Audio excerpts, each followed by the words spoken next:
Here's Jeff Merrick, the host of The Sheet on the Nation Network and the Daily Face-Off. And like us, he'll be going through the summer, but today he's off, so we find you at home. How are you? Oh, you're actually in the same place you're always. I am, but which is home. I've graduated to my basement. As I like to say about my career, rising to new depths and sinking to new heights.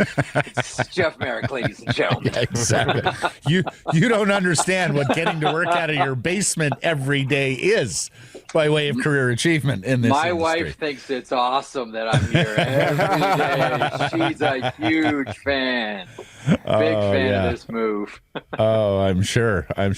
During the pandemic, I used to get banished for a couple hours every day because I just can't possibly have you around here during the busy part of my go out for a walk, go shopping, go do something. So cruel. Just get out of that. Well, you know what? Hang on. Maddie, small apartments in Vancouver. We're kindred spirits because it was quite frequent where my wife would know that I'm getting a little bit stressed and a little bit anxious, and it would be nonverbal. She would just hold up my running shoes and hand them to me, and unlike not a word spoken, just go clear your head, come back a better person, because right now nobody wants to deal with you. That's brilliant. That's true. Brilliant. Oh, that is nonverbal communication. Yes. When you've got that, you know you've got a special relationship.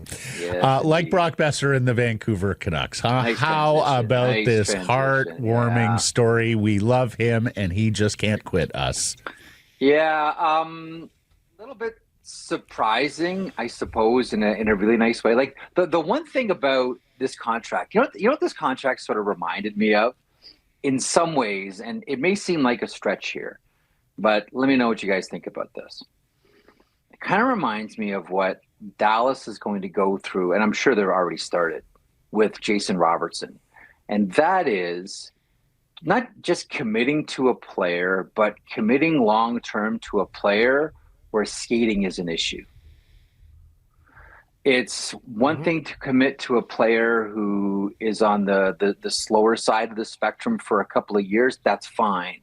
But when the skating really does fall off, man, it falls off fast. And unless you're a team like the Florida Panthers, who aren't the quickest of foot, the fleetest of foot in the NHL, if you don't have other ways to compensate for it, man, contracts can look pretty bad pretty fast. And Dallas has already gone through it with long-term deals on players where skating is an issue. And I think that might be one of the issues with the Jason Robertson negotiation. But that was kind of the first thing that I thought of here. It's a feel-good story. The fans love them. You want them. I get it. You looked out, both sides looked over the edge, didn't like what they saw, and both came back. My only concern is committing money and committing terms specifically to someone that's not an elite skater. And that's fair, Jeff. The other side of this equation, and the one I'd love your take on, is what did you make of their pivot? Because they were all in on a second-line center, weren't able to make a trade. We know the free agent crop wasn't strong, and so they just decided to sink that money into another right winger. Let the center thing dangle into the summer. What did you make of their pivot? Well, I mean, the pivot is a quick one, as we saw when it became pretty obvious for the Vancouver Canucks that they weren't going to be able to pick up a center here. They went back to the idea of let's load up on the wings, and if you believe in positionless hockey. And that's where this whole sport is going eventually here, outside of faceoffs. What do centers really mean? Not that I think Brock Boeser is that type of creative player off the wing, but nonetheless, like, look, if you can't get the center, bank as many goals as possible. That's what I thought. Like, look, the center market is tough. We all saw what Dvorak got with the Philadelphia Flyers, albeit on a 1-year term. And that further goes back to my point about don't commit term to players that aren't fleet of foot. But it made sense to me from that point of view. If you can't get a center and you're concerned about production, get a guy where you're going to be able to say, okay, you know what, we're going to get 25 goals here, or we're going to get 30 goals here, and then move on. It does get tougher now for Vancouver because now you're not going to get anything asset free. Now, whatever you get is gonna cost you. You guys have documented that here on the show.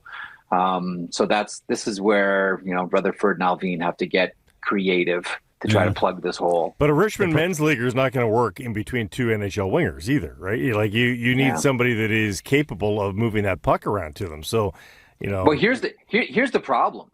Like there's two kinds of things that you do in free agency. I'll go back to something that Eric Tulsky told the podcast. I can't remember which podcast it was. Oh, Expected by Whom podcast last summer. He said something that's really stuck with me.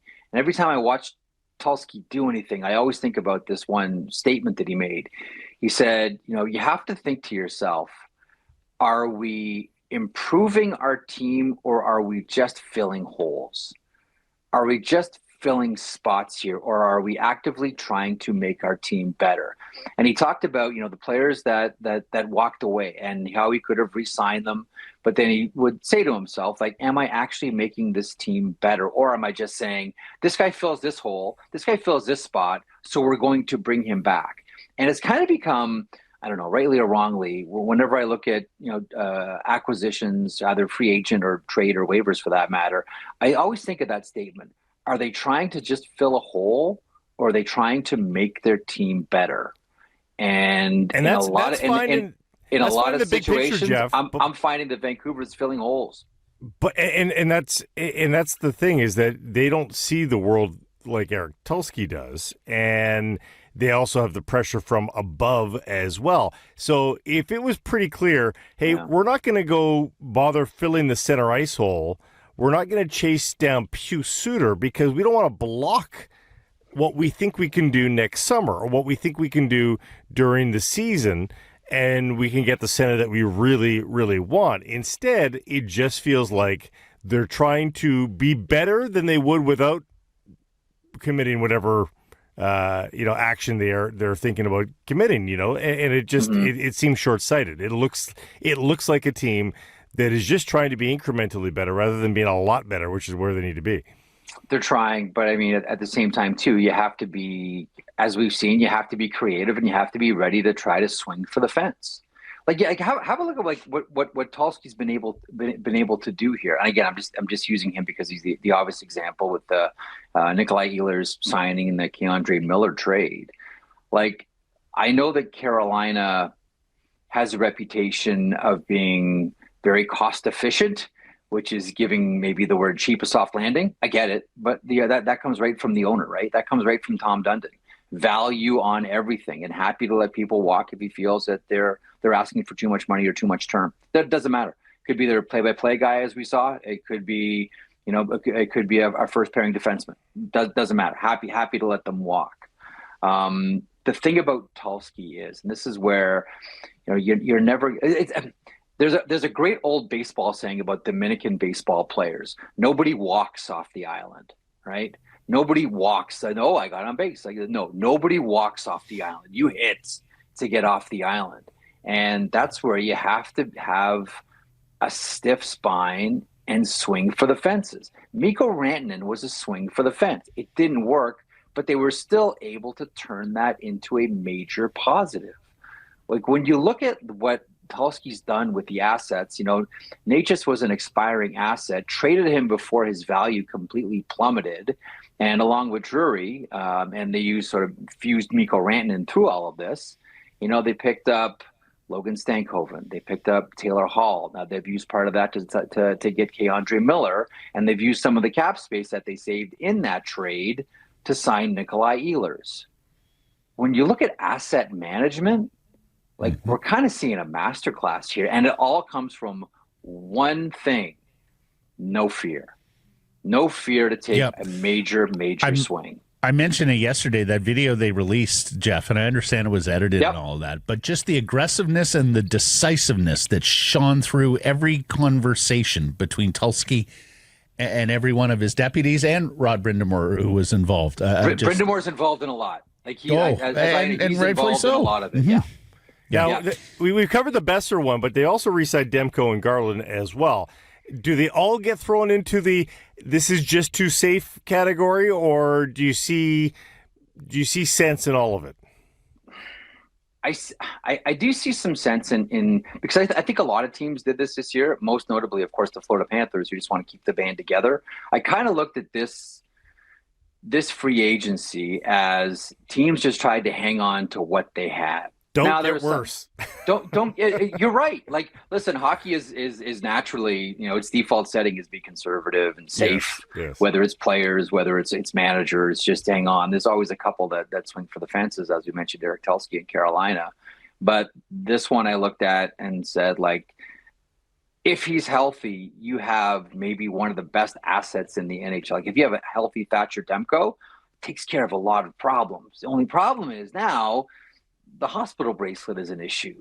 But you can maybe say this is a swing for the fence. It's a gamble that if he stays healthy and the new training regimen and the new person he's working with, et cetera, that can prove to be a major asset for the Vancouver Canucks.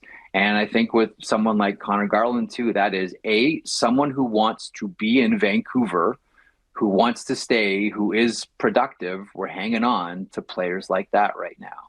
I think a lot of this, too, is all under the umbrella of this is Operation Keep Quinn Hughes. I mean, that story ain't going away anytime soon. And that's why they don't want to take a step back. We've talked about this so many different times this year, and you've talked with a lot of people about this on your podcast this season. Did you get their interest in Christian Dvorak as strong as it seemed to be? Did you get the contract that Dvorak got in Philadelphia? And do you note the irony that it was Rick Tocchet beating his old mates to the center they peculiarly coveted? The one interesting thing about it from a Vancouver point of view, that would have given them 3 left shot centers. They've done this a lot, Jeff. The right shot center has almost been what the right shot defenseman is in other markets. Listen, again, like, Dvorak was fascinating with the Montreal Canadiens, and their fans really didn't love him until they did, and then when they loved him, they really loved him. Like, something happened like halfway through the season. Maybe it's just the combination of Montreal taking off. But the Montreal Canadiens fans fell in love with Christian Dvorak, and for good reason. I don't think you expect elite production out of him, but his major calling card is faceoffs. This guy's always up around 55%, from the left side. This guy is money in the dot. I looked at this one and then heard the reports about Vancouver as well, and thought that this was the player gambling on himself. This was a player taking a chance on himself in a less volatile environment than Vancouver.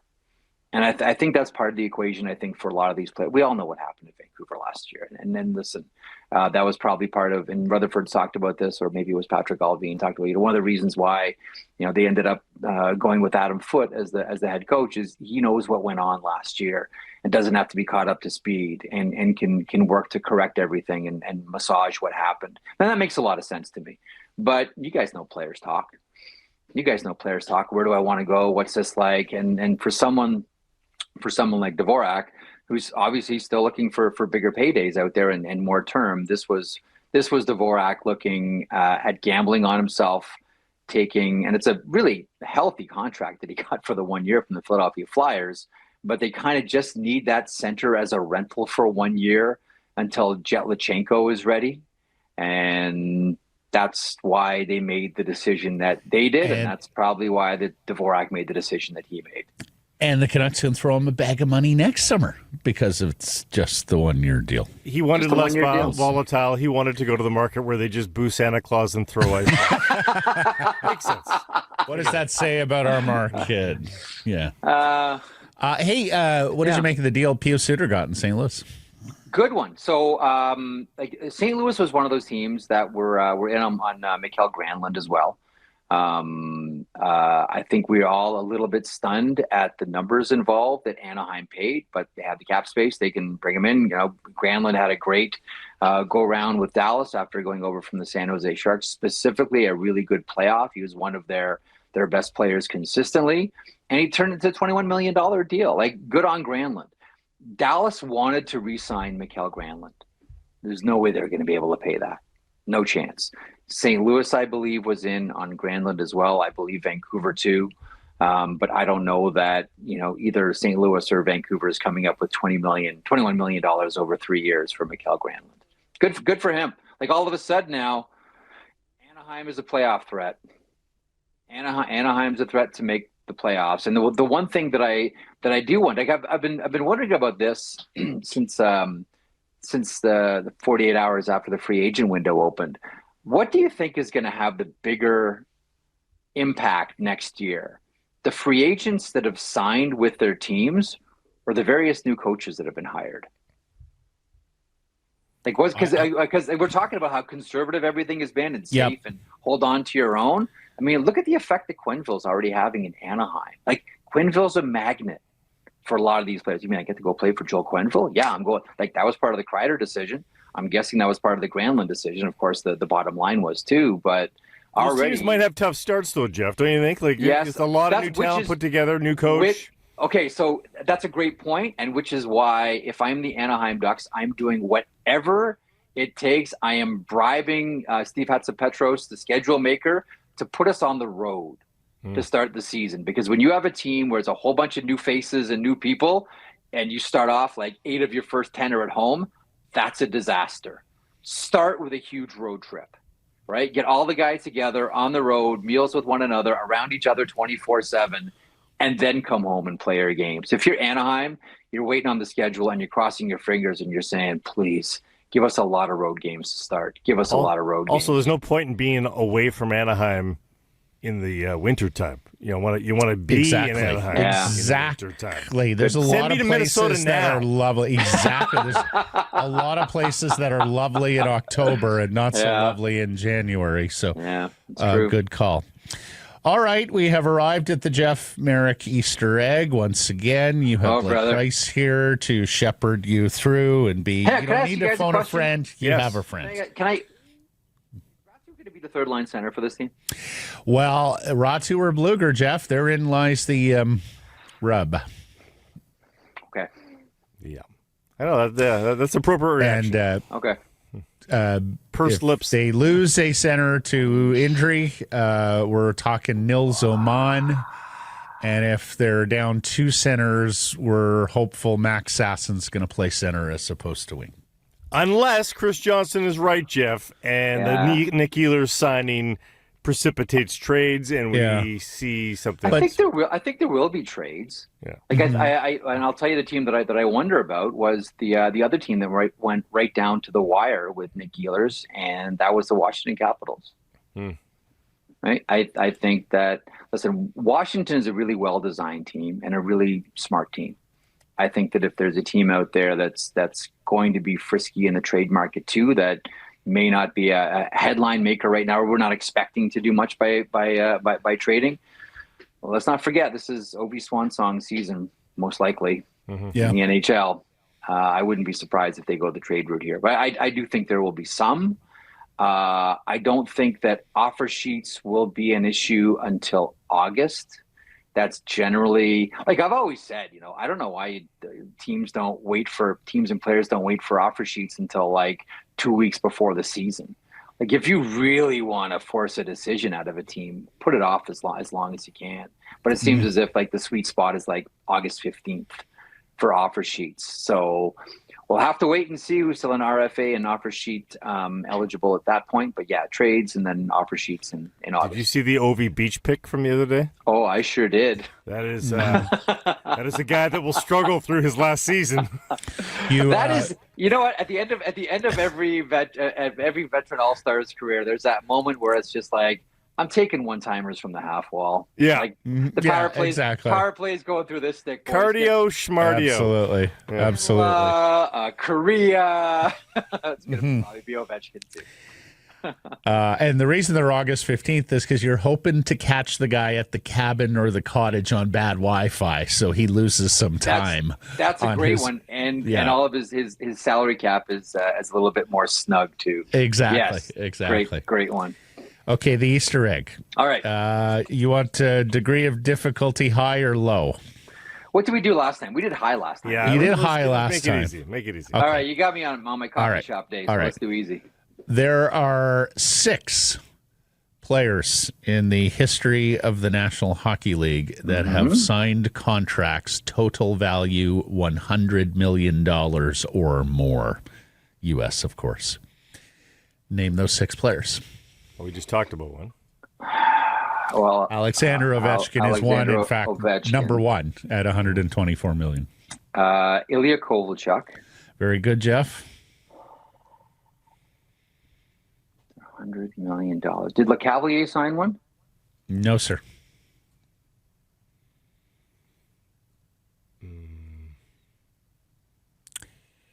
Three active players, one retired defenseman. Chris Pronger? Yeah. No. No? Not Pronger, eh? Lidstrom? No. Weber? Very good, Yeah, Blake. Shea Weber. You remember the predatory the offer offer sheet from sheet the to the Flyers, and then Nashville kicking and screaming matched.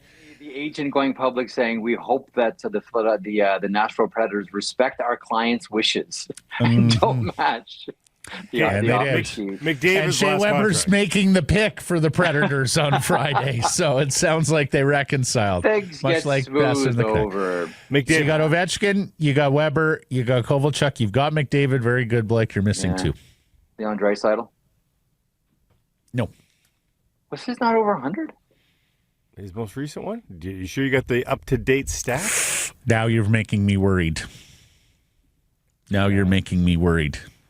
Hang on, let me check that one. Stand by. You got it off a website. They may not have updated the stats. Oh, you're right. He is over 100 million. 7. My bad. I'll put myself on Exynos.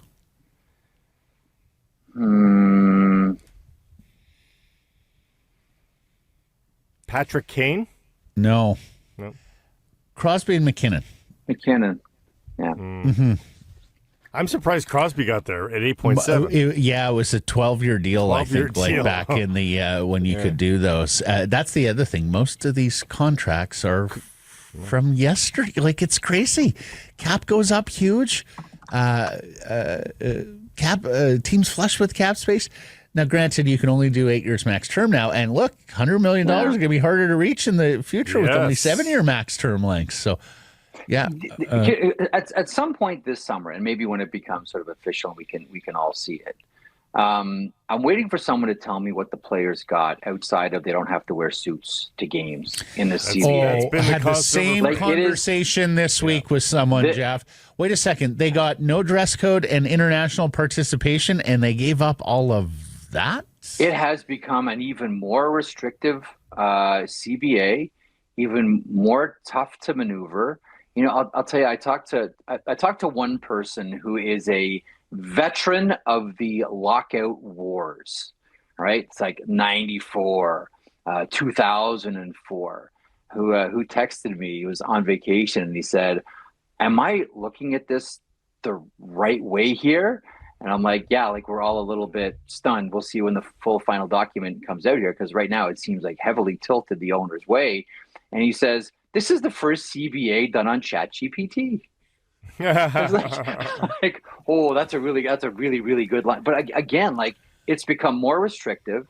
It's more tilted towards the owner's side of things. And you know what I really do wonder? I wonder if all of this started, and this might have been the smartest thing that we have ever seen in a CBA negotiation. And that was the NHL, Gary Bettman, making public the salary cap for the next 3 years. Yeah, saying, guys, look at the money that you stand to make here. Now, Jeff, don't fight us on anything else. Don't fight us. I think you can argue that this was Gary Bettman's savviest hour, and I think you can also argue that he took a rookie on the other side to the woodshed. He gave them international competition early, right, in a spirit of, okay, we're in this together, partnership. He then gave them the huge salary cap jumps over the next 3 years. And I think Marty Walsh sized up his membership and went, holy shit, these guys really just want to play hockey. There is zero appetite for any kind of interruption amongst my members. Let's just go and get a deal done. And 84 competitive games with just 2 preseason games, that probably raises your HRR. I'm sure there are teams that will raise their season ticket prices because of that, because we're giving you 2 more competitive games. Well, one more, but yes, one more there. Yeah. It's stunning. I'm very curious about the final document here when it comes out, because so Matt, I'm with you. I think this this was some smooth operating by the commissioner, and he's right now in his phase of writing his legacy. Yep. And this peacetime CBA is going to be a big one. Yeah. As somebody said to me, Gary learned his lesson on this thing, and sometimes making it adversarial, stake in the ground early, my side, your side, is the wrong approach. This one needed a friendlier, softer, gentler approach, and the commissioner he's been messaging walked sunshine and roses forever, right? He has been. Our league you know has what? never been. Okay, so the great part about that strategy, Blake, is if he's promoting sunshine and lollipops and rainbows and all that, and it does go south in the negotiation, who does everybody look at? That's right. The bad guys, the players. Because we thought it was going swimmingly, and then they double. Jerry kept saying it's great, no outstanding issues. But I mean, we could talk about compare that to 2004, 2005. What was the line that they kept using? Treadmill to obscurity or financial ruin or something like that. Thinking back to my old sayings from 204, 205 lockout.